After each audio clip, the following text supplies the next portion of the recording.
Hello everyone, myself MK Singh. You are watching MKS Academy. Today I am going to learn chemical properties of haloalkane. Chemical properties of haloalkane में बहुत सारी चीजों को हम लोगों को स्टडी करना है। उसमें जो हम लोगों को मेन चीज स्टडी करना है, उसमें क्या क्या चीज स्टडी करना है उसका मैं एक थोड़ा सा चार्ट बता देता हूँ और उसके बाद फिर हम उसमें से किसी एक पर्टिकुलर टॉपिक पे आज हम लोग काम करने वाले हैं। ठीक है, तो चलिए आते हैं, देखते हैं हम लोग केमिकल प्रॉपर्टीज ऑफ हैलोअल्केन में क्या क्या चीज हम लोगों को बात करना है। इसमें हमको सबसे पहला जो बात करना है वो बात करना है न्यूक्लियोफिलिक सब्स्टिट्यूशन रिएक्शन पे बात करना है। इसके बाद जो हमारा सेकेंड टॉपिक इसमें बात करना है वह है आपका एलिमिनेशन रिएक्शन।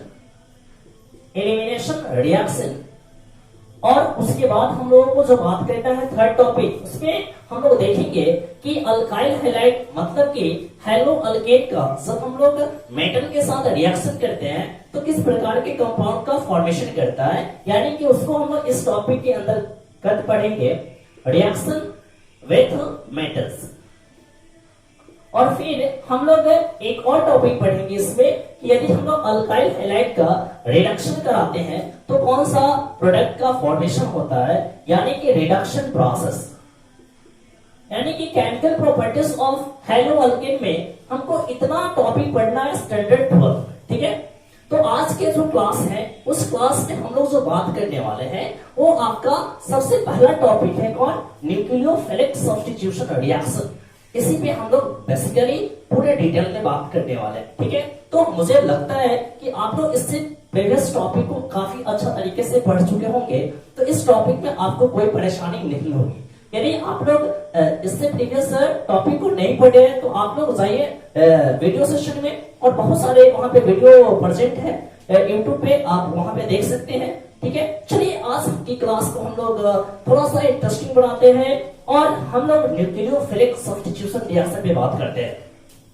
चलिए आप लोग से सबसे पहले मैं पूछता हूं कि न्यूक्लियोफिलिक सब्स्टिट्यूशन रिएक्शन होते क्या है।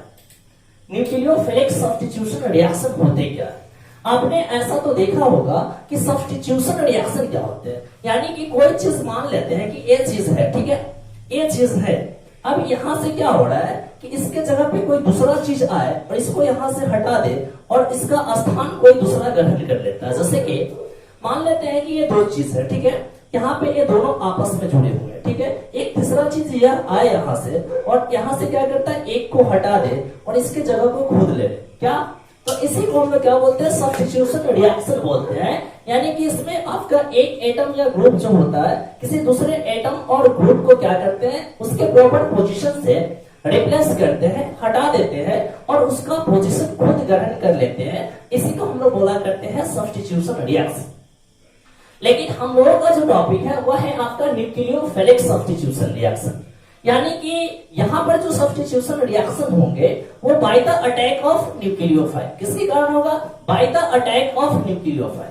अब यह हमारा न्यूक्लियोफाइल क्या होता है इसमें हम लोग बात कर रहे हैं। ठीक है, एक न्यूक्लियोफाइल क्या होते हैं, तो आप सिंपली न्यूक्लियोफाइल को ध्यान में रखना कि जो नेगेटिवली चार्ज स्पेसीज होते हैं या जिसपे क्या इलेक्ट्रॉन की डेंसिटी मैक्सिमम हो, या और भी आप दूसरे शब्दों में बोल सकते हैं कि जिसमें इलेक्ट्रॉन डोनेट करने की कैपेसिटी हो, इलेक्ट्रॉन डोनेशन कैपेसिटी हो, वैसे एटम्स और ग्रुप्स को हम लोग क्या बोला करते हैं, न्यूक्लियोफाइल बोला करते हैं। ठीक है, तो यहां पर सिंपली याद रखिएगा कि जो न्यूक्लियोफिलिक सब्स्टिट्यूशन रिएक्शन जो होते हैं वो by the attack of nucleophile होते हैं। इसी को हम लोग बोला करते हैं न्यूक्लियोफिलिक सब्स्टिट्यूशन रिएक्शन। तो आइए हम लोग इसका एक बेसिक डिफिनेशन लिखते हैं और फिर इसके बारे में हम लोग काफी डिटेल में स्टडी करेंगे। Nucleophilic substitution reaction simply we defined it when substitution reaction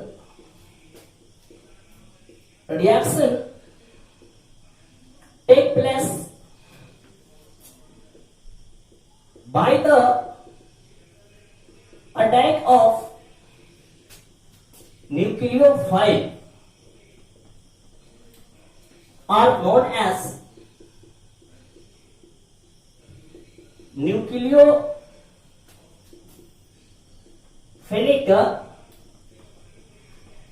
substitution reaction,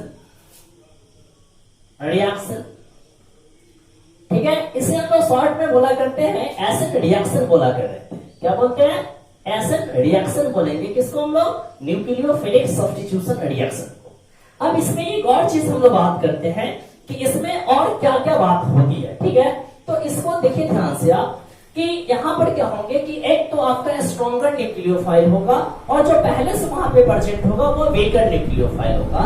तो इस रिएक्शन में क्या होंगे कि जो स्ट्रॉन्गर न्यूक्लियोफाइल होते हैं वो वीकर न्यूक्लियोफाइल को वहां से डिस्प्लेस कर देते हैं, ठीक है। तो अब यहां पर एक और चीज लिख दीजिएगा, in this reaction stronger nucleophile displace a weaker nucleophile,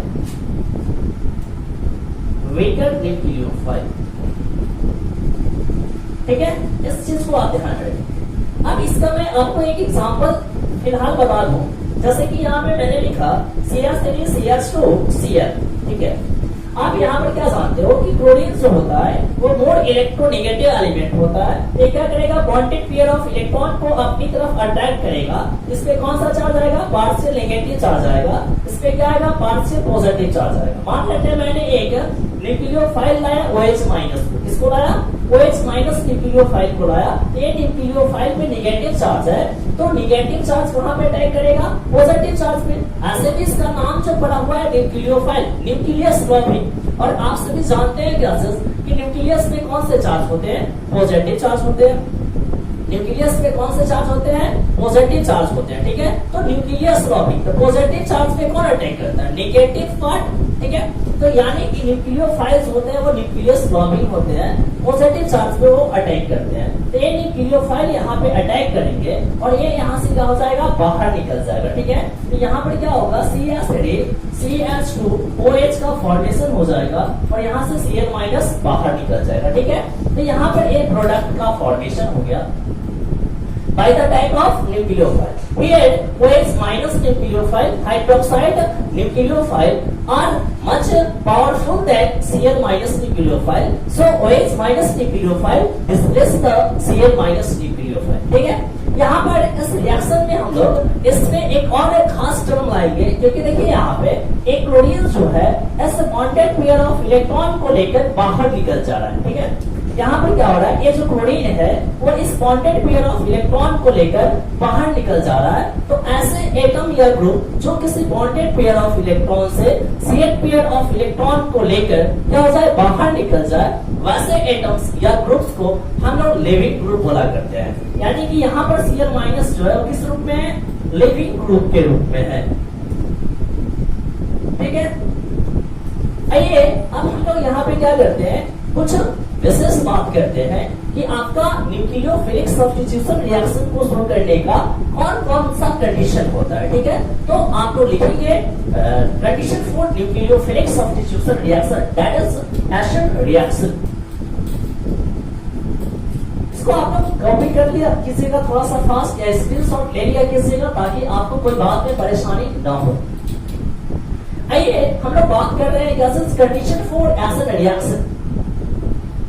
condition for acid reaction, एसिड रिएक्शन कहने का मतलब यहाँ पर क्या है? न्यूक्लियोफिलिक सब्स्टिट्यूशन रिएक्शन, ठीक है। देखिए इसमें सबसे पहला कंडीशन है कि याद रखिएगा कि इस रिएक्शन की जो मीडियम होनी चाहिए वो आपका एक्वस मीडियम होना चाहिए, ठीक है। तो सबसे पहला पॉइंट आपको लिख दीजिएगा कि मीडियम शुड बी एक्वस। और देखिए इस न्यूक्लियोफिलिक सब्स्टिट्यूशन रिएक्शन को जो शुरू करने वाले कंपाउंड होते हैं वो ज्यादातर अल्काइल हैलाइड का जो कैरेक्टरिस्टिक रिएक्शन होता है वो न्यूक्लियोफिलिक सब्स्टिट्यूशन रिएक्शन होता है। और हम लोग का यह चैप्टर भी है वो हैलो अल्केन चैप्टर है, अल्काइल हैलाइड है।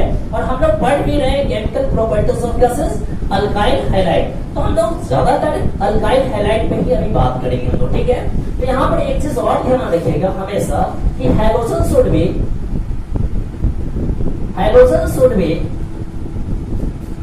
attached with a sp3 hybridized carbon atom, that is substrate will be gases alkyl halide। ठीक है, ये कुछ कंडीशन थे। अब यहां से हम लोग जो बात करने वाले हैं वो बात करेंगे हम लोग possible path for acid reaction. ठीक है, तो यहाँ पे possible path of acid reaction कौन कौन हो सकते हैं। ठीक है, ये हम लोगों को पता नहीं कि कौन कौन हो सकते हैं, बट हम लोग यहाँ पे कोशिश करते हैं इस चीज को जानने का। ठीक है, रटने की कोशिश नहीं करेंगे। हम लोगों की जो पढ़ाई होनी चाहिए वो रियल वाली पढ़ाई होनी चाहिए, रटंतुम विद्या नहीं होनी चाहिए। ठीक है, तो आइए हम लोग बात करते हैं possible path for nucleophilic substitution reaction.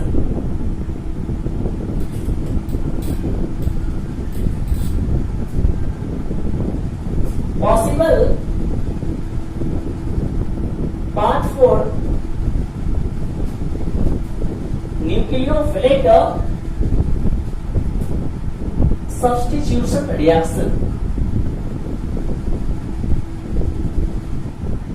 ठीक है, चलिए आइए देखते हैं हम लोग। इसमें सबसे पहला हम लोग बात देख रहे हैं क्लासेस कि न्यूक्लियोफाइल कम्स फर्स्ट। ऐसा हम लोग कंडीशन बना रहे हैं, nucleophile comes first and leaving group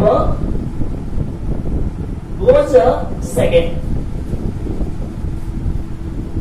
देखिए भैया, हमारे कहने का मतलब क्या है यहाँ पे कि न्यूक्लियोफाइल जो है वो सबसे पहले अटैक कर रहा है सबस्ट्रेट पे, तब जाकर हमारा लिविंग ग्रुप वहां से क्या कर रहा है, बाहर निकल रहा है। क्या यह बात पॉसिबल है या नहीं है, ये हमको अभी नहीं पता है, आपको भी नहीं पता है। तो चलिए आगे हम लोग देखते हैं कि क्या यह बात पॉसिबल है या नहीं है। ठीक है, तो चलिए इसको देखते हैं और एक एग्जाम्पल लेते हैं हम लोग। ठीक है, ऐसा मैं ले रहा हूं सीरियस अरे, ठीक है, इसको ले लेते हैं हम, ठीक है, और यहाँ पर क्या जोड़ देते हैं, हेलोजन एटम को जोड़ देते हैं। ठीक है, तो यहाँ पर मैं एक न्यूक्लियोफाइल को ला रहा हूं। न्यूक्लियोफाइल को शॉर्ट में कुछ इस तरीके से लिखा करते हैं, NU माइनस। ठीक है, न्यूक्लियोफाइल को रिप्रेजेंट करें। ठीक है, इसको और हम दूसरे तरीके से लिखने की कोशिश कर रहे हैं, ऐसे कुछ। ठीक है, यहाँ पर अभी इसका हाइड्रेशन क्या है, sp3 है। अब देखो यहाँ पर क्या बोला गया, 4 बॉन्ड बनाया ना। अब यहाँ पर जैसे न्यूक्लियोफाइल अटैक कर रहा है, ठीक है, मान लेते हैं न्यूक्लियोफाइल अटैक किया सबसे पहले, तो कुछ ऐसा कंडीशन बन सकता है आपके लिए, ऐसा कंडीशन। और यहाँ पे न्यूक्लियोफाइल को, ठीक है, आप यहाँ से एक बात सोचिए कि क्या यह मैंने जो लिखा है चीज वो सही है या नहीं है। देखिए थोड़ा सा, देखिए एक कार्बन है और we know that carbon is tetravalency in nature. It has tendency to form 4 bonds. ये सिर्फ कितना बॉन्ड बना सकता है, 4 बॉन्ड बना सकते हैं। और यदि यहाँ पर देखिएगा, here कार्बन है 1 2 3 4 और 5, यहाँ पे इसके पास 5 कोवैलेंट बॉन्ड है। तो क्या ऐसा लगता है यहाँ पर जो कार्बन की वैलेंसी है, here valency of carbon is 5, that is pentavalent। और कार्बन पेंटावैलेंट हो जाए ऐसा पॉसिबल नहीं है। It is quite impossible,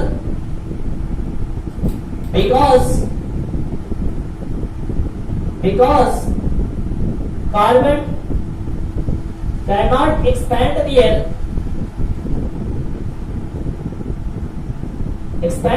valency greater than 4 due to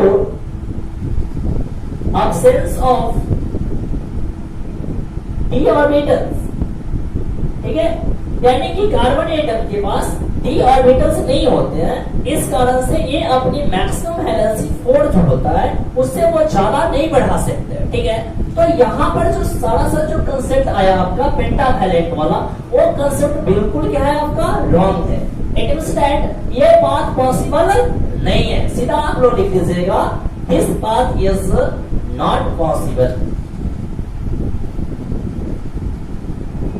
चलिए ये बात पॉसिबल नहीं है, तो न्यूक्लियोफिलिक सब्स्टिट्यूशन के रिएक्शन के लिए कोई ना कोई बात तो पॉसिबल होगा। तो चलिए कौन सा बात पॉसिबल होगा, इसी चीज पे हम लोग बात करेंगे। आइए देखते हैं।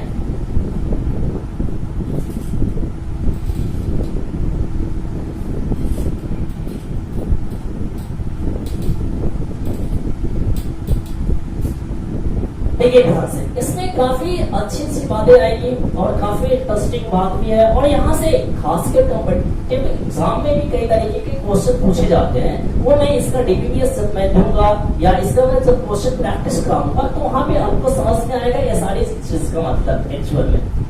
आइए सेकेंड पार्ट में देखते हैं। तो अब बोला जा रहा है लिविंग ग्रुप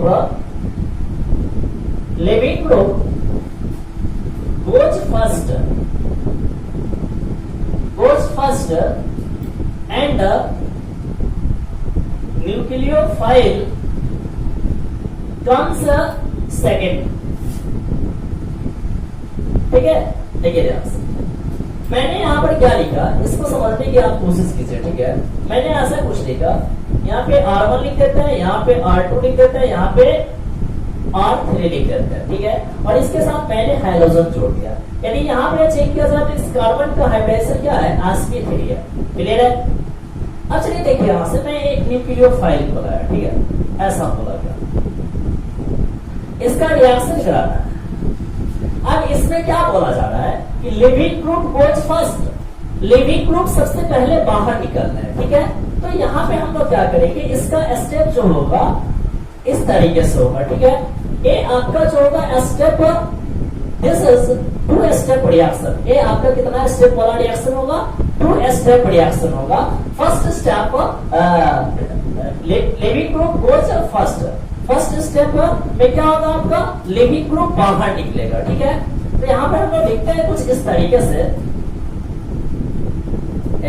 ऐसा ही लिख लेते हैं हम लोग। पहले एक तो क्वेश्चन टाइप में लिख लेते हैं एक्स और न्यूक्लियोफाइल। ठीक है, ऐसा कुछ। ठीक है, आइए इसका हम लोग मैकेनिज्म देख रहे हैं। क्या बोला गया, first step it is a 2 step reaction, 2 step reaction. First step first removal of, क्या बोला गया, रिमूवल ऑफ लिविंग ग्रुप। यहां से बाहर क्या निकल रहा है, लिविंग ग्रुप बाहर निकल रहा है। ठीक है, जैसे ही आपका लिविंग ग्रुप बाहर निकलता है तो एक रिएक्शन इंटरमीडिएट का फॉर्मेशन होता है जिसे हम लोग कार्बोकेटायन बोला करते हैं। ठीक है, मैंने यहाँ पे जो बोला इसी चीज को मैंने लिखने की कोशिश किया। यहाँ पे R1, R2, R3 और X है। यहाँ से मैं जो बोल रहा हूँ इसको ध्यान से समझने की कोशिश कीजिए। यही आपका जो हाइड्रोजन एटम है वो मेरा क्या है, लिविंग ग्रुप है। क्या है, लिविंग ग्रुप है। तो यह लिविंग ग्रुप जो होगा बॉन्डेड पेयर ऑफ इलेक्ट्रॉन को लेकर क्या हो जाएगा, बाहर निकल जाएगा। ठीक है, ऐसा ये जो आपका क्या है हाइड्रोजन एटम है, यहाँ से बॉन्डेड पेयर ऑफ इलेक्ट्रॉन को लेकर बाहर निकल जाएगा। क्लियर, देखिए ध्यान से, तो यहाँ पर क्या होगा, अभी यहाँ पर देखा जाए तो sp3 है, मतलब कि इसका स्ट्रक्चर किस तरीके का होगा, टेट्राहेड्रल होगा। ठीक है, इस चीज को ध्यान में रखिएगा। अब यहाँ पर क्या हो रहा है, लिविंग ग्रुप जैसे ही बाहर निकलेगा इसका जो ज्योमेट्रीज होगा वो कुछ इस तरीके से हो जाएगा। यानी एक कार्बन पे पॉजिटिव चार्ज आ गया, इसको हम लोग बोलेंगे कार्बोकेटायन बोलेंगे। ठीक है, और यहाँ से X माइनस बाहर निकल गया, यानी कौन बाहर निकल गया, लिविंग ग्रुप बाहर निकल गया। ठीक है, यहाँ से देखिएगा तो इस कार्बन के पास सिग्मा बॉन्ड कितना हो गया, 1 sigma bond, 2 sigma bond, 3 sigma bond. तो इस कार्बन का हाइब्रिडाइजेशन कितना हो गया, sp2, 3 sigma bond hybridisation sp2, और sp2 हो जाएगा तो क्या हो जाएगा, प्लेनर हो जाएगा। ठीक है, अब यहाँ से आपका स्टेप सेकेंड स्टार्ट होता है। और एक चीज और यहाँ से ध्यान रखिएगा। ठीक है, ये जो फर्स्ट स्टेप जो है रिमूवल ऑफ लिविंग ग्रुप, वो आपका स्लो स्टेप होता है। कैसा स्टेप होता है, स्लो स्टेप होता है। और जो स्लो स्टेप रिएक्शन होते हैं उसको हम बोलते हैं RDS बोला करते हैं। क्या बोलते हैं, RDS बोला करते हैं। RDS represent here rate determining step, rate determining step. यानी कि यह जो स्टेप होगा इस रिएक्शन का, उसके रेट को कैलकुलेट किया जा सकता है, उसकी स्पीड को कैलकुलेट किया जा सकता है। इसी कारण से इस स्टेप को हम लोग क्या बोला करते हैं, रेट डिटरमाइनिंग स्टेप बोला करते हैं। कोई डाउट इसमें? चलिए एक बार आप लोग फास्ट कॉपी करें तो मैं नेक्स्ट सेकेंड स्टेप पे आता हूं। थोड़ा सा फास्ट कॉपी कर ले। चलिए आइए सेकेंड स्टेप क्या करता है देखते हैं। अब यहाँ पर मेरे पास क्या है, सेकेंड स्टेप में क्या बोला कि न्यूक्लियोफाइल कम्स सेकेंड, मतलब कि स्टेप सेकेंड में हम लोग बोलेंगे attack of nucleophile, attack of nucleophile. तो यह जो न्यूक्लियोफाइल है वो कहां पे अटैक करेगा, अटैक ऑफ न्यूक्लियोफाइल कहां पे होगा, तो कहां पे, जहां पे पॉजिटिव सेंटर होगा, जहां पे पॉजिटिव सेंटर होगा इस कार्बोकेटाइन पे अटैक करेगा। कौन, मेरा न्यूक्लियोफाइल। ठीक है, आइए देखते हैं। इसको थोड़ा सा अच्छा तरीके से समझ लीजिए, फिर आपको कोई परेशानी नहीं होगी। यहां से मैं उठा रहा हूं इसको, यहां पर मैंने लिखा प्लस R1 R2 R3, मैंने यहां से बताया किसको, न्यूक्लियोफाइल। ठीक है, तो यहाँ पर इस एक बात याद रखिएगा कि अब यहाँ पर क्या हो गया, ये जो स्ट्रक्चर हो गया हुआ है वो प्लेनर स्ट्रक्चर हो गया है। तो यहाँ पर पहले से कार्बोकेटाइन का फॉर्मेशन हो चुका हुआ है, तो आपका जो न्यूक्लियोफाइल होगा वह या तो बैक साइड से अटैक कर सकता है या सीधा फ्रंट साइड से अटैक कर सकता है। फ्रंट साइड से अटैक कर सकता है और किधर से कर सकता है, बैक साइड से भी अटैक कर सकता है। It means that in this step nucleophile attack to the carbocation from back side and from front side. तो अभी उतना हम लोग बात नहीं करना, जब हम लोग इसका स्टेरियोकेमिकल एस्पेक्ट्स देखेंगे तो वहां पर देख लेंगे कि इसका क्या कुछ असर पड़ता है हमारे कंपाउंड्स पे। ठीक है, तो इस चीज को वहां पर देखेंगे जब हम लोग पढ़ेंगे स्टेरियोकेमिकल एस्पेक्ट्स ऑफ दिस स्टफ। ठीक है, आइए देखते हैं। जब न्यूक्लियोफाइल अटैक करेगा तो यहां से क्या बन जाएगा भैया, देखिए ध्यान से, एक कार्बन है R1 R2 ऐसे कर देते हैं ना R2, फिर यहाँ से R3 कर देते हैं और यहाँ पे न्यूक्लियोफाइल अटैच कर देते हैं। ठीक है, यानी कि अब यहाँ पर जो न्यूक्लियोफाइल जुड़ गया, फिर से इस कार्बन का हाइड्रेशन चेक कर देते हैं sp3, यानी कि कैसा हो जाता है, टेट्राहेड्रल हो जाता है। क्लियर है? तो ये आपका प्रोडक्ट का फॉर्मेशन हो गया। मतलब क्या है, ये स्टेप तो पॉसिबल है, हाँ जी ये स्टेप पॉसिबल है। इसके लिए for the nucleophilic substitution reaction के लिए। तो आइए हम लोग यहाँ पर देखते हैं उस स्टेप की काइनेटिक्स। किसी भी चीज की काइनेटिक्स पढ़ते हैं, इसका मतलब हम लोग क्या देख रहे हैं कि ये जो रिएक्शन की काइनेटिक्स पढ़ रहे हैं, इसका मतलब क्या है, ये जो रिएक्शन जो हो रहा है वो कितना स्टेप में हो रहा है और उस रिएक्शन का जो स्पीड है वो किस तरीके का स्पीड है। यानी कि यहाँ पर ऑर्डर ऑफ रिएक्शन हमारा क्या है, इन सारी चीजों पे बात करेंगे इस स्टेप के बारे में। ठीक है, आइए तो हम लोग हेडिंग डालते हैं काइनेटिक्स ऑफ दिस पार्ट। इसका काइनेटिक्स देखते हैं। ठीक है, इसी स्टेप का कंफ्यूजन मत होइए, काइनेटिक्स देखिए, काइनेटिक्स के बारे में बात करते हैं। तो हम लोग रेट लॉ से क्या जानते हैं, अभी मैंने आपको बताया था थोड़ा देर पहले कि इसका जो फर्स्ट स्टेप जो रिएक्शन था वो काफी स्लो था, जिसके कारण उसे हमने क्या बोला, रेट डिटरमाइनिंग स्टेप बोला। और सेकेंड स्टेप जो था अटैक ऑफ न्यूक्लियोफाइल, वो काफी फास्ट स्टेप होता है। क्या होता है, काफी फास्ट स्टेप होता है। इस कारण से उस स्टेप के रेट को हम लोग डिटरमाइन नहीं कर सकते हैं। That's why this step are known as non rate determining step. इस स्टेप को हम लोग क्या बोलेंगे, नॉन रेट डिटरमाइनिंग स्टेप बोला करेंगे। First step rate determining step, second step non rate determining step. ठीक है, तो आप खुद से सोच कर ये बताओ हमें कि इस रिएक्शन की जो रेट है किस पे डिपेंड कर रही है। तो वो अल्काइल हैलाइड जहां से बाहर निकल रहा था, कौन मेरा, हाइड्रोजन, मतलब कि लिविंग ग्रुप। जितना जल्दी लिविंग ग्रुप बाहर निकलता उतना जल्दी कार्बोकेटाइन का फॉर्मेशन होता, और जितना जल्दी कार्बोकेटाइन का फॉर्मेशन होगा उसमें उतना ही न्यूक्लियोफाइल अटैक करेगा। यानी कि सारा चक्कर किसका है? कार्बोकेटायन का। तो कार्बोकेटायन का फॉर्मेशन किससे हो रहा है? अल्काइल हैलाइड से हो रहा है। यानी कार्बोकेटायन का फॉर्मेशन कौन कर रहा है? अल्काइल हैलाइड कर रहा है। जितना जल्दी कार्बोकेटायन का फॉर्मेशन करेगा उतना जल्दी न्यूक्लियोफाइल अटैक करेगा। मतलब कि सारा खेल किसका है? अल्काइल हैलाइड का है। तो हम लोग बात करते हैं किससे? By rate law. By rate law 11th में आप लोग पढ़े थे। रेट लॉ केमिकल इक्विलिब्रियम में वहां पे बताया गया था कि रेट ऑफ रिएक्शन जो होता है और डिपेंड करता है कंसंट्रेशन ऑफ रिएक्टेंट पे। यानी कि directly proportional to concentration of reactant. यानी कि यहाँ पर जो रिएक्टेंट के रूप में जो इस्तेमाल किया जा रहा है सबस्ट्रेट पे डिपेंड कर रहा है। और वो कौन है मेरा? अल्काइल हैलाइड है। ओनली वन अल्काइल हैलाइड पे डिपेंड करता है। यहाँ से यदि साइड को हटा देते कांस्टेंट छूटेगा तो concentration of alkyl halide power 1।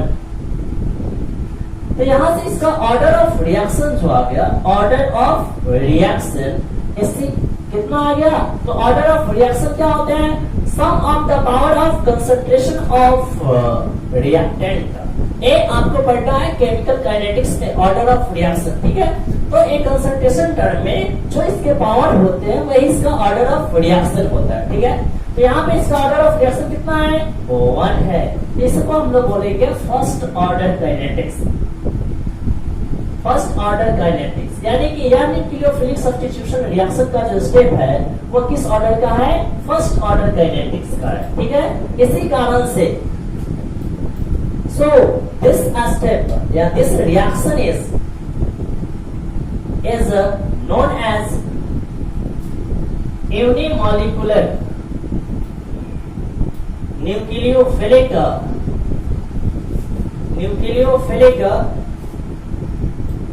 Substitution reaction. और इसे हम लोग प्यार से बोला करते हैं शॉर्ट में एसिड 1 रिएक्शन। क्या बोला करते हैं? एसिड 1 रिएक्शन बोला करते हैं। क्लियर है? मुझे नहीं लगता कि इसमें आपको कोई डाउट होने वाली, ठीक है। तो ये था आपका सेकेंड पाथ। तो ये आपका पॉसिबल है न्यूक्लियोफिलिक सब्स्टिट्यूशन रिएक्शन के लिए, ठीक है। और इस पाथ में आप हमेशा याद रखिएगा कि जो मोर स्टेबल कार्बोकेटायन होगा वह ज्यादा प्रोडक्ट का फॉर्मेशन करेगा। मतलब कि आपका जो अल्काइल हैलाइड जो होना चाहिए वो हायर डिग्री वाला होना चाहिए। यानी कि इस पाथ में 3 डिग्री अल्काइल हैलाइड जो होगा वो सबसे फास्ट प्रोडक्ट का फॉर्मेशन करेगा। फिर 2 डिग्री अल्काइल हैलाइड होगा, उससे थोड़ा सा 3 डिग्री से थोड़ा सा स्लो प्रोडक्ट का फॉर्मेशन करेगा, ठीक है। तो यहाँ पर याद रखिएगा कि इस पाथ में एसिड 1 रिएक्शन में 3 डिग्री जो अल्काइल हैलाइड होगा वो आपका सबसे फास्ट प्रोडक्ट का फॉर्मेशन करेगा। इस चीज को हम लोग आगे भी देखेंगे जब रिएक्टिविटी ऑर्डर पढ़ाएंगे अल्काइल हैलाइड का, तो वहां पे मैं उसका ऑर्डर लिख दूंगा। क्योंकि यहाँ से आपके एग्जाम में निश्चित रूप से क्वेश्चन पूछे जाते हैं और कंपटीशन में तो इसका सिर्फ ऑर्डर पूछ देता है और फटाफट आपको मिलता है 4 मार्क्स। यदि एक क्वेश्चन पे 4 मार्क्स तो एक क्वेश्चन का मिलेगा आपको पूरा का पूरा 4 मार्क्स कुछ 4 मार्क्स, ठीक है। आइए देखते हैं आगे। नेक्स्ट पार्ट पे हम बात करते हैं थर्ड पार्ट पे बात कर रहे हैं, ठीक है। अब हम लोग जो बोल रहे हैं क्या कि न्यूक्लियोफाइल लिविंग ग्रुप, ऐसे लिखते हैं हम लोग, leaving group goes and nucleophile comes simultaneously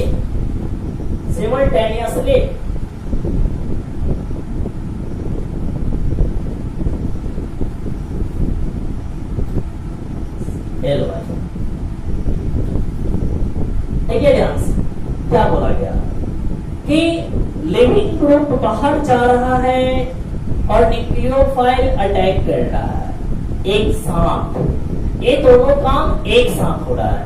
it means that एक तरफ से न्यूक्लियोफाइल बाहर जा रहा है और दूसरी तरफ से एक तरफ से लिविंग ग्रुप बाहर जा रहा है और दूसरी तरफ से न्यूक्लियोफाइल अटैक कर रहा है, ठीक है।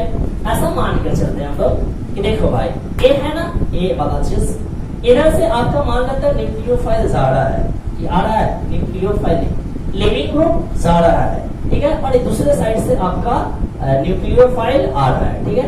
एक साथ एक क्रिया हो रहा है, एक यहाँ आया फिर न्यूक्लियोफाइल आया, फिर ये यहाँ आया फिर न्यूक्लियोफाइल आया, फिर इधर वाला लिविंग ग्रुप, इधर वाला न्यूक्लियोफाइल आया। सॉरी थोड़ा सा प्रॉब्लम हो गया लगता है मुझे, आप लोग भी तो वही है, समझ रहे हैं एकदम अच्छा तरीके से। मैंने क्या बोला कि देखो ऐसे यहाँ पे लिविंग ग्रुप लगा हुआ है, क्या लगा हुआ है, लिविंग ग्रुप लगा हुआ है, ठीक है। लिविंग ग्रुप यदि इतना हटता है तो न्यूक्लियोफाइल इतना सटता है, ठीक है। फिर लिविंग ग्रुप इतना हटेगा फिर न्यूक्लियोफाइल पूरा सटेगा। मतलब कि जैसे जैसे आपका लिविंग ग्रुप दूर होता जाएगा वैसे वैसे न्यूक्लियोफाइल एकदम पास में आता जाएगा। देखा ध्यान से, यहाँ पर मैंने बना दिया आपका ये R1 है, या ऐसा हाँ लिख सकते हैं R1, फिलहाल अभी तो समझ रहे हैं तो R2 R3। यहाँ पर मैंने लिविंग ग्रुप लिख दिया और यहाँ पर मैंने क्या बोल दिया, न्यूक्लियोफाइल। देखिए भैया, ये जो आपका स्टेप है ये आपका वन स्टेप रिएक्शन, क्या है, वन स्टेप रिएक्शन है, इसमें दो स्टेप की कोई गुंजाइश नहीं। अब एक चीज देखो कि ये जो न्यूक्लियोफाइल है क्या ये इसके सामने से अटैक करेगा या बैक साइड से अटैक करेगा, इस चीज को हम लोगों को देखना है। देखिए भैया, इसमें कौन सा चार्ज है, निगेटिव चार्ज है ना, आएगा ना निगेटिव चार्ज। न्यूक्लियोफाइल पे कौन सा चार्ज है, निगेटिव चार्ज। मान लेते हैं कि ए निगेटिव है, ए निगेटिव है, कितना डिस्टेंस में, ए निगेटिव ए निगेटिव ए निगेटिव ए निगेटिव ए निगेटिव ए निगेटिव। अब जैसे जैसे निगेटिव वाला निगेटिव के पास में आता जाएगा तो रिपल्सन बढ़ता जाएगा, ऐसा आपको लगता है ना। ये जो आपका नेगेटिव वाला जो पार्ट है दोनों, यानी ये इसके पास में आएगा, ये इसके और पास में आएगा, ये इसके और पास में आएगा, तो क्या आपको लगता है कि यह नेगेटिव पार्ट वाला इसको आने देगा, नहीं ना। ये नेगेटिव पार्ट वाला इसको आने नहीं देगा किसी भी कीमत में, यानी कि यहाँ पर रिपल्सन लगेगा और इसको धक्का मारेगा, मतलब कि इसका आना यहाँ पर क्या है, डिफिकल्ट है। तो क्या करेगा यार भाई, दूसरा पतली गली से आएगा ना, ये फ्रंट से जब नहीं मिल रहा है, हाईवे से जब नहीं आ सकता है तो क्या करेंगे, हाईवे में जब जाम लग जाता है तो हम क्या करते हैं, पतली गली को ढूंढते हैं, तो उस गली से आएगा, यानी कि ये बैक साइड से अटैक करेगा। किधर से अटैक करेगा, बैक साइड से अटैक करेगा। देखिए ध्यान से, मैंने क्या बोला यहाँ पे, R1 R2 R3, इधर से आपका धीरे धीरे लिविंग ग्रुप बाहर निकलेगा और इधर से धीरे धीरे क्या होगा, आपका न्यूक्लियोफाइल सटता जाएगा, सटता जाएगा। तो यहाँ से क्या होगा, आपका एक रिएक्टेंट और प्रोडक्ट के बीच में एक स्टेट का क्रिएशन होगा जिसे हम लोग ट्रांजिशन स्टेट बोला करेंगे। क्या बोला करेंगे, ट्रांजिशन स्टेट बोलते हैं। क्या बोलते हैं, ट्रांजिशन स्टेट बोला करते हैं, ठीक है। और ये जस्ट फाइनली क्या होता है, काफी अनस्टेबल होता है और ये फाइनली किसमें कन्वर्ट हो जाएगा, R1 R2 R3, और यहाँ पे न्यूक्लियोफाइल जुड़ जाएगा और X माइनस बाहर निकल जाएगा, यहाँ से प्रोडक्ट का फॉर्मेशन हो गया। तो ये है आपका gases a path, leaving group goes and nucleophile come simultaneously. तो ठीक है, तो यहाँ पर ये दोनों जो है ऐसा लग रहा है आपको कि न्यूक्लियोफाइल बाहर निकल रहा है, सॉरी लिविंग ग्रुप बाहर निकल रहा है और न्यूक्लियोफाइल मेरा इससे क्या हो रहा है, अटैच होता जा रहा है, ठीक है।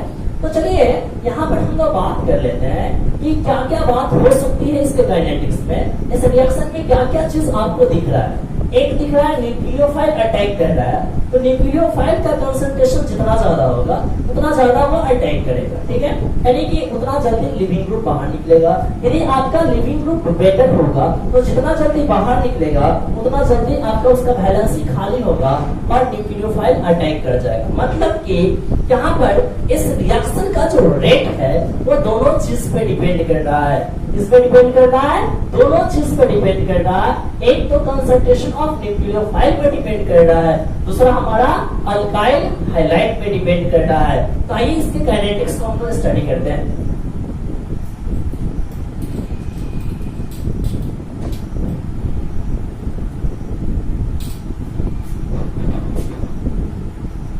देखिए काफी अच्छी चीज है काइनेटिक्स। मैंने क्या बोला कि यहाँ पर इसकी जो काइनेटिक्स है वो दोनों चीज पे डिपेंड कर रही है, यानी कि यहाँ से हम लिखेंगे by rate law rate of reaction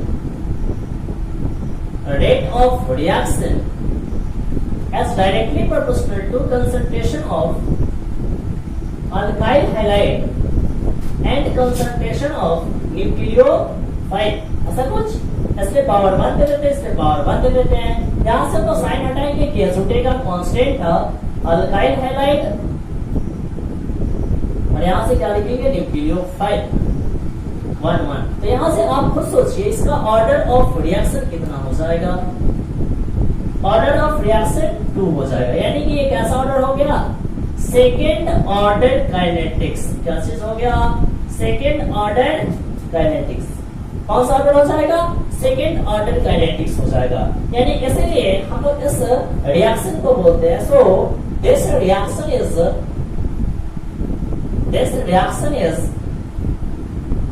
known as bimolecular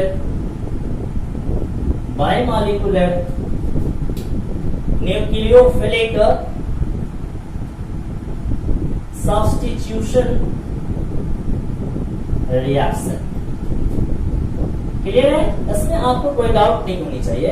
इसे हम लोग शॉर्ट में बोला करते हैं एसिड टू रिएक्शन। क्या बोला करते हैं, एसिड टू रिएक्शन बोला करते हैं। ठीक है, तो ये था आपका क्या सेस, possible path of nucleophilic substitution reaction.